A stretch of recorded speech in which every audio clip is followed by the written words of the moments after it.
Right there on my front lawn stands an old wooden swing. Faded ropes, creaky seat, chipped paint, but to me, it's a monument. My kids used to fly through the air on it like they were aiming for the moon. They're all grown now, college, jobs, their own lives. But I never took the swing down. Something about it makes me feel like they're still here, racing home from school to see who could swing higher. It's sentimental, sacred, off limits. Welcome to Prodigy Tales. Make sure you like and subscribe for your top-notch HOA drama. Now, this isn't your average suburb. I live in an HOA neighborhood where peace and quiet are only illusions. That swing? Yeah, it's on my property. My land. But in comes Karen, our beloved HOA president. Blonde bob, clipboard, and an ego fat enough to block the sun. She walks around like she was crowned queen of suburbia, always poking her nose into yards that aren't hers, measuring grass height, sending out violation letters like she's running the FBI of flower beds. She gave me a look the other day, like the swing was some forbidden fruit she had a right to. I caught her standing near it, arms crossed, eyes narrowed. Didn't say a word, just nodded at it like it was a problem she needed to fix. I knew then. Trouble was coming. But I didn't think it'd spiral the way it did. One Saturday, I caught her kids eyeballing the swing from the sidewalk. I smiled politely, but inside I was bracing myself. I didn't want drama, just my peace. That swing is over 2 decades old. Sure, it's sturdy, but I wouldn't let a kid near it without being right there. Liability is one thing, nostalgia another. And with Karen, you give an inch, she takes your house. She came knocking the next morning like a debt collector. Hey neighbor, mind if my kids use the swing? They're bored and we've got no park nearby. She smiled, but her eyes said, agree or regret. I kept calm. I said no. I told her I wasn't comfortable. It was old, and more importantly, I didn't want to be responsible for anyone else's kids. Her smile melted faster than ice on a grill. Her response? Oh, come on, don't be selfish. She turned on her heel and stormed off like I just kicked her dog. Karen didn't just take the no and walk away. Oh no. That woman turned the situation into a suburban war campaign. She strutted around the neighborhood acting like I'd personally banned joy. You'd think I installed a medieval spike trap under the swing the way she talked. Suddenly, I was getting side eyes from moms at the mailbox. One even muttered, "Some people don't know how to share." Real mature, Karen. Real mature. A few days later, I caught her little demons standing at the edge of my lawn again, daring each other to run up and touch the swing, like it was some cursed relic from a horror movie. One of them actually yelled, "My mom says you hate kids." Charming. That was Karen's doing, no doubt, poisoning their heads like a Disney villain. I kept my mouth shut. I wasn't about to argue with children, but I swear Karen was training them to trespass. Then, Karen came back with reinforcements, a whole little committee of mom friends, PTA pirates, clipboard warriors, the kind who bake casseroles but would gut you over a mismatched fence panel. Karen played sweet again, acting like she was offering me a community service. "You'd be doing the kids a favor," she said. "They've got nowhere else to play." I repeated myself, "It's private property. I'm not comfortable with anyone else using it." That's when the beast woke up. Her eyes went sharp, voice dropped. "You know the HOA could make things difficult if you're going to be that way." My jaw dropped. Was she threatening me? Over a swing? Over my swing on my lawn? I told her flat out, "Karen, you can take your HOA and shove it where the sun don't shine." Not my classiest moment, but hey, she pushed. From that day on, things got weird.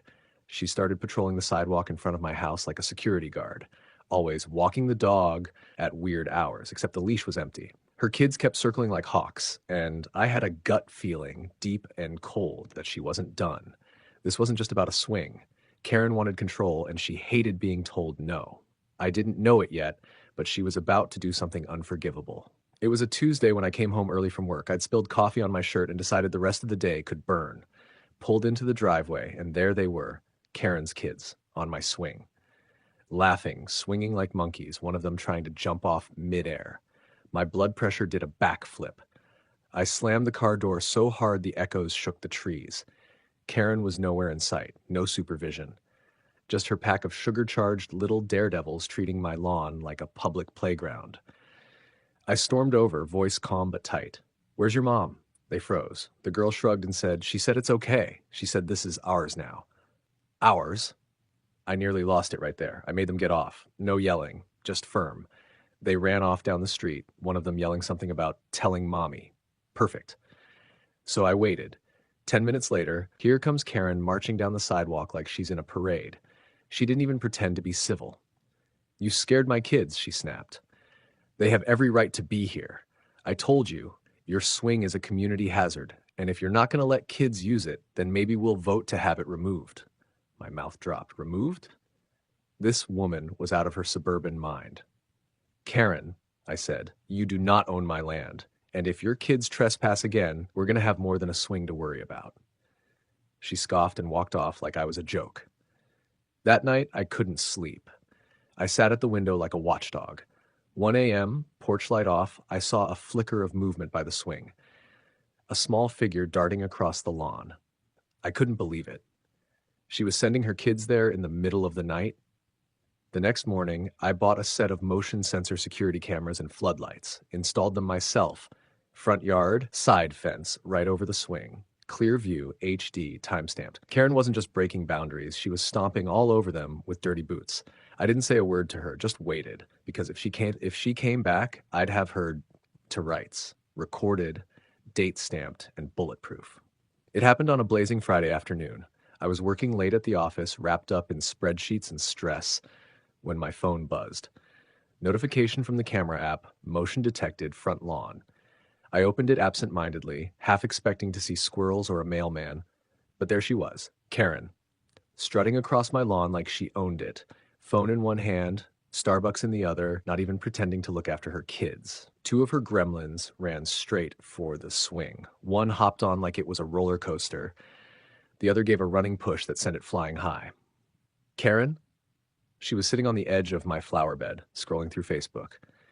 No supervision, no care, just vibes. I watched in disbelief as the smaller girl jumped on too, both of them now packed on a swing meant for one. The ropes groaned, the wood bowed, but Karen didn't budge. And then it happened. Snap! The swing gave out mid-arc.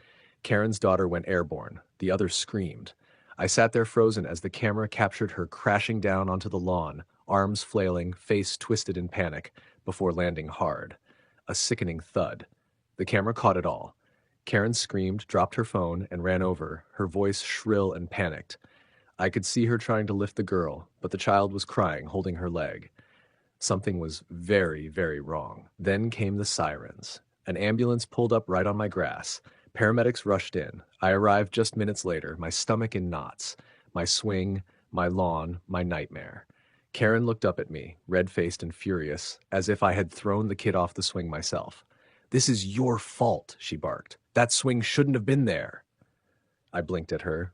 "That's funny, Karen. Didn't you say it was ours now?" She didn't like that. The paramedics loaded her daughter into the back of the ambulance. Karen was already on the phone, shouting legal threats into the receiver. Something about negligence, liability, calling the HOA board. As if the board could save her now. She didn't know yet what I knew, that her entire trespassing circus had been caught on camera from 5 different angles. I didn't say another word, just watched her unravel while the whole neighborhood looked on. The day after the accident, I got a knock on my door. Not a friendly neighborly knock. No, this one came with papers, stiff, official, and smothered in legal jargon. Karen was suing me. For negligence. Claiming my swing was a known hazard, that I failed to maintain it, and that I allowed children implied access by having it visible on the lawn. I almost laughed reading it, except I was too pissed. I called my lawyer immediately, a pit bull in a suit who practically purred when I told him about the security footage. "You've got everything?" he asked. "Date, time, videos, verbal warnings?" I nodded. "Oh, we're going to cook this, Karen." Court day came fast. Karen showed up dressed like an innocent PTA mom. Fake tears, limp hair, all dramatics. Her lawyer spouted nonsense about community duty and child safety. Then it was my turn. We rolled the footage. Karen trespassing, her kids playing despite clear verbal warnings. The swing breaking under double weight. Karen sitting on her phone while her daughter risked her neck. Every minute, time-stamped. Karen's face, priceless. Her lawyer kept objecting like it'd make the footage disappear. The judge leaned back, rubbed her temple, and sighed. "Miss Karen, this is not only a baseless claim, it's dangerously close to perjury."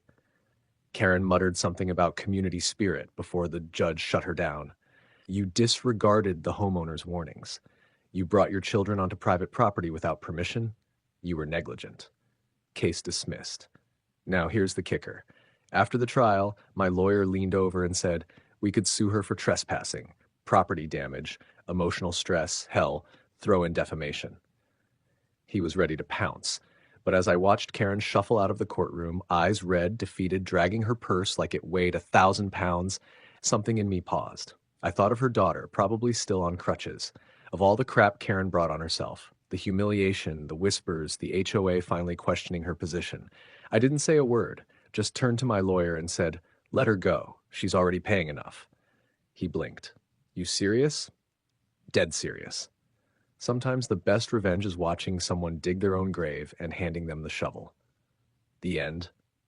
Please like and subscribe for more HOA showdowns like this. Do you think Karen got what she deserved? Comment below.